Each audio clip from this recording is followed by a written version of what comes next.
વાત ચોમાસાની કરીએ। ગુજરાતમાં ચોમાસાની વિધિવત શરૂઆત 4 દિવસ વહેલું પહોંચ્યું છે રાજ્યમાં ચોમાસું। ગુજરાતના ખેડૂતો માટે સૌથી અગત્યના મહત્વના સમાચાર કે ગુજરાતમાં ચોમાસાની થઈ છે વિધિવત શરૂઆત। 4 દિવસ વહેલું ચોમાસું રાજ્યમાં પહોંચ્યું છે અને હવે નૈઋત્યનું ચોમાસું ગુજરાતમાં બેસી ગયું છે। વિધિવત શરૂઆતના સમાચાર तो आपने जानकारी आपी दई कि जे प्रकारे हवामान विभाग पण आगाही करी रह्युं हतुं। आजे ચોમાસાની વિધિવત શરૂઆત ગુજરાતમાં થઈ છે। પાછલા દિવસોમાં વરસાદ આવ્યો છે, પરંતુ પ્રી મોન્સૂન એક્ટિવિટીના ભાગરૂપે વરસાદ જોવા મળ્યો। હવે નૈઋત્યનું ચોમાસું ગુજરાત પહોંચી ચૂક્યું છે।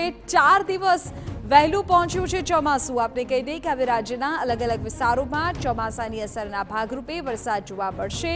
દક્ષિણ ગુજરાત, સૌરાષ્ટ્રના દરિયાકાંઠાના વિસ્તારોમાં મુખ્યત્વે વરસાદ જોવા મળી શકે છે। અત્યારે જાણકારી મળી રહી છે કે ચોમાસું દક્ષિણ ગુજરાતમાં પ્રવેશી ચૂક્યું છે। વલસાડ અત્યારે ચોમાસું પહોંચ્યું હોવાના સમાચાર છે। તો જેમ જેમ ચોમાસું આગળ વધશે તેમ ગુજરાતના અન્ય ભાગોમાં પણ ચોમાસાના વરસાદની શરૂઆત થઈ જશે, પરંતુ અત્યારે સમાચાર એ છે કે ગુજરાત પહોંચી ચૂક્યું છે ચોમાસું।